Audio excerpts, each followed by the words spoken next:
विचार दिन रात सुनते रहते हैं, जब हमारे अंदर वो घर कर जाता है तो हमें वैसी सृष्टि हो जाती है। हमारी जैसी दृष्टि होएगी वैसी सृष्टि होएगी। तो आज के वर्तमान के समय में आप जिसका भी ज्ञान सुन रहे हो, जहाँ कोई जितने भी कोई डेरे आश्रम में जुड़ा हुआ है, तो वो उसको पूर्ण क्यों मानता है?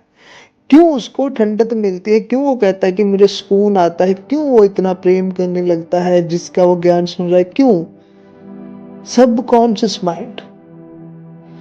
जब कॉन्शियस सबकॉन्शियस माइंड की जो साधना, जहाँ विचारधारा आपको पता चलेगी, उसकी आप पढ़ाई करोगे तो आपको अपनी बीमारी का पता चल जाएगा। भले ही देखो, जितने भी सारे जे बने बैठे हैं ज्ञानी लोग, ये सब एक दूसरे के विरुद्ध है। अपोजिट ज्ञान है इनका, एक दूसरे के अपोजिट है सबका, आपको भी दिख रहा है। लेकिन आप फिर देखो कि इनके जितने भी शिष्य हैं वो कहते हैं हमें ठंडक आ रही है, हमें आनंद आ रहा है, हमें एक ऐसा आनंद आ रहा है कि जब हम बोल के जुबान से बोल कर बखान नहीं कर सकते, जिब्बा से बोलना नहीं जाएगा। सभी ऐसा कह रहे हैं, तो क्या सब सही है? सबका ज्ञान सही है? तो कहीं ना कहीं इससे अच्छा है कि आप कॉन्शियस सबकॉन्शियस माइंड की जो साधना है उसे समझ लो, फीलिंग करने वाली साधना। कुछ लोग कहते हैं कि परमात्मा बोध में नहीं आता, आत्मा बोध में नहीं आती, ये बोध में नहीं है। फिर इन्होंने बोध का नाम हटाकर, अनुभव का नाम हटाकर फीलिंग नाम दे दिया। भी किसी चीज को फील करना या किसी चीज का एहसास करना, किसी चीज का बोध करना, बात तो एक ही है। अनुभव करना किसी एक ही बात है। शब्दों को घुमा फिरा के दिया गया। तो दोस्तों, शब्दों के बारे में जो और भी शब्दों से गुमराह किया गया है, ठीक है, आप लोगों को मैं चाहता हूँ आप लोग अच्छे से समझे कि हम सब साधो कहे कबीर ये मुर्दों का देश। ऐसा क्यों कहा हमने? क्यों हम मुर्दे हैं? क्यों हम अपने आप को चेतन समझ रहे हैं? जितनी भी पदार्थें हैं जो जो आपको चेतन लग रही है, वो किसी के कारण चेतन है। वास्तव में चेतन तो वो हुआ जिसके कारण हम चेतन हैं। हम अपनी चेतना को कितना मार देंगे क्योंकि हमें कोई दे रहा है।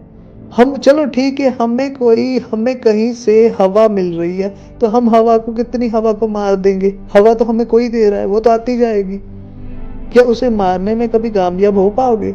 और बनना, आपका बनना और आपका मिटना, पहले तो ये खोज करो कि आप बनने कैसे, क्या बनने। अगर आप चाहते हो, अगर आपको पता है कि ये सृष्टि किसी गलत आदमी ने कर दी, आप पहली बात तो ये नहीं मानोगे सृष्टि परमेश्वर ने की। ठीक है, आपको भी पता है ये सृष्टि जो है वो सही नहीं है, तो ये सृष्टि का बनाने वाला सही तो नहीं हो सकता। तो पहले उसे खत्म करो जिसने आपको बनाया। क्या उसे खत्म कर पाओगे? जो आपको बना रहा है, आपको बिगाड़ रहा है, आपका, चलो आप मिट जाओगे, पहले भी आप नहीं थे, किसी टाइम आप नहीं थे, आपका वजूद ही नहीं था, तब आप बन गए। अब आप कहोगे हम मैं मिट जाए, चलो आप मिट गए तो वो फिर बना देगा। आप युगों युगों युगों युगों से लगे हुए हो मिटने के लिए, चलो मिट भी गए तो उसका एक पल का काम है, दोबारा खड़ा कर देगा आपको। फिर क्या करोगे? है कोई इस ज्ञान में मुक्ति है कहीं भी? जितनी भी बातें हैं आप सबकी, अपने आप को ज्ञानी मानते हो क्या वो बातें हैं आपकी? मेरे साथ कई बंदे बातें करते हैं और मुझे भी वो कहते हैं कि हरजीत जी आप हमारे ज्ञान को समझ नहीं रहे। मैं कहता हूँ आप बात कर लो, हम फोन की रिकॉर्डिंग डाल देंगे। यदि सच में आपके पास ज्ञान है तो हम विचार कर लेते हैं दोनों भाई मिलके, तो रिकॉर्डिंग मैं यूट्यूब में डाल दूंगा आपकी, तो लोगों को भी पता चल जाएगा कि वाकई अगर मुझे ज्ञान नहीं है तो मुझे समझाओ ना। मैं तो कुछ लोगों को लिखता हूँ कमेंट में, वो कहते हैं हरजीत जी आपको ज्ञान नहीं समझ आ रहा है। मैंने कहा आपको तो समझ है, आप समझा दो। और आपकी एक एक शब्द की कॉल रिकॉर्डिंग आजकल फोन में रिकॉर्डिंग है, मैं डाल दूंगा सारी यूट्यूब। हाँ, तो दोस्तों कहीं ना कहीं आपको जागना होगा और ये बातें आपको समझनी होगी। जैसे कि कुछ लोग ज्ञान देते हैं, वो ज्ञान जब देते हैं, वो आपका जब वो करते हैं, आपको ज्ञान समझाते हैं, तो उनको इतनी समझ किसने दी? यूट्यूब पे वीडियो डालनी चाहिए, इतना अच्छा ज्ञान, चलो आप अच्छा ज्ञान उनका मानते कि सुप्रीम ज्ञान हमें दे रहा है। वर्तमान में जो भी आपको ज्ञान दे रहा है आप तभी सुन रहे हो, उसकी वीडियो अच्छी है, ज्ञान रूपी वीडियो है उनकी, और आप समय भी देते हो, समय निकाल। क्यों? क्योंकि आपको लगता है कि उनके ऊपर कृपा होगी परमात्मा की, परमात्मा उन्हें विवेक दे रहा है, समझ दे रहा है, तक कि क्या क्या परमात्मा का ज्ञान है, परमात्मा की कृपा से वो बोल रहे हैं। और आप ये भी जानते हो कि परमात्मा जो है छोटे बच्चे को कैसे उसने जीना है। अब गुरु की जरूरत नहीं, कुछ लोग कहते हैं हमें देहदारी गुरु की जरूरत नहीं, क्योंकि परमात्मा ही सबका गुरु है, तो फिर देहदारी गुरु को करोगे भी क्या। तो आप मानोगे यदि परमात्मा सबको समझ विवेक दे रहा है, कैसे उसने दूध पीना है बच्चे ने, कैसे क्या करना है, तो परमात्मा जो सबका, क्या उसके पास खुद के पास बुद्धि है या नहीं, समझ है या नहीं, खुद के पास विवेक है कि नहीं। क्या मैं श्री कृष्ण जी की बात मानूं कि परमात्मा बुद्धि मानूं कि बुद्धि है, समझदारों की समझ है, तत्व ज्ञानियों का ज्ञान है, या फिर मैं ये बात मानूं कि परमात्मा के पास बुद्धि नहीं है, समझ नहीं है, विवेक नहीं है, हम ज्यादा विवेकी, हम ज्यादा समझदार हैं। तो एक कहीं ना कहीं आपको एक फैसले लेने पड़ सकते हैं। जब आप ज्ञान में आते हो तो आप आंखें कान खोल के आया करो, ठीक है, तभी आपको ज्ञान समझ आएगी। तो दोस्तों, मैं आपको इस वीडियो में जिस प्रकार से मैंने आपको बताया कि यहाँ जितनी सारी चीजें हैं जो आपको चेतन लग रही है, कोई आपको दिखा सकता है, देखो इसमें भी क्रिया हो रही है, उसमें भी क्रिया हो रही है, इसमें भी हो रही है, ये भी चेतन है, ये भी चेतन है। दोस्तों बिल्कुल गलत। चेतन सत्ता जिसके माध्यम से जो हो रहा है, जिसके माध्यम से आप बोल रहे हो, जब मैं बोल रहा हूं, चेतन सत्ता वास्तव में वो है। चेतन हम नहीं चेतन।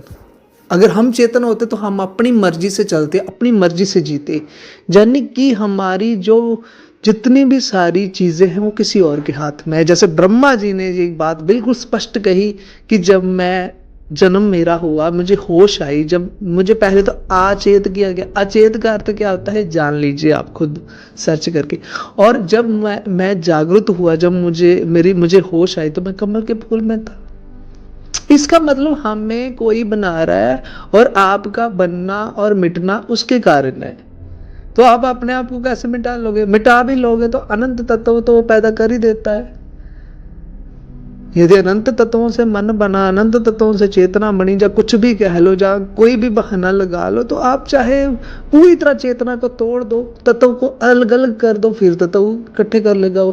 जो ब्रह्म में ही तत्व लय होएंगे ना आपके चूर चूर होके, तो फिर बन जाएगी, उसमें क्या बड़ी बात है। और अगर कहोगे कि परमात्मा की कृपा से ये सारा कुछ नष्ट हो जाएगा, तो मेरे भाइयों, परमात्मा से जुड़ने की क्या जरूरत है, वो पहले ही मौजूद है आप में, आपकी रोम रोम में मौजूद है वो अखंड समरूप से। तो फिर तब क्यों नहीं मारी? या तो फिर आपको ये मानना पड़ेगा कि परमेश्वर करता नहीं, वो करता है, अपनी मर्जी से मारेगा वो जब उसका मन करेगा। या तो ये कह लो, जब आप ये कह लो कि जब आपके उसके सामने गिड़गिड़ाओगे, जब ऐसा करेंगे, जब वह कोई कर्म करोगे आप, तब वो आपकी चेतना मारेगा। पहले जानबूझ के नहीं मार रहा वो। जब मान लो कि वो पानी में बिजली डालेगा, साथ बिजली डाल देगा ताकि वो चेतना को पूरी तरह खत्म कर, वो मतलब करतेपन में आएगा कुछ, तो आपको कहना पड़ेगा वो कर्ता पुरुष है। तो कहीं ना कहीं आप सब की जो धारणा है वो बिल्कुल आप पंगु हो चुके हो, बिल्कुल पंगु हो चुके हो। तो इस बात को समझें दोस्तों। आज के लिए इतना ही, मिलते हैं अगली वीडियो में। नमस्कार।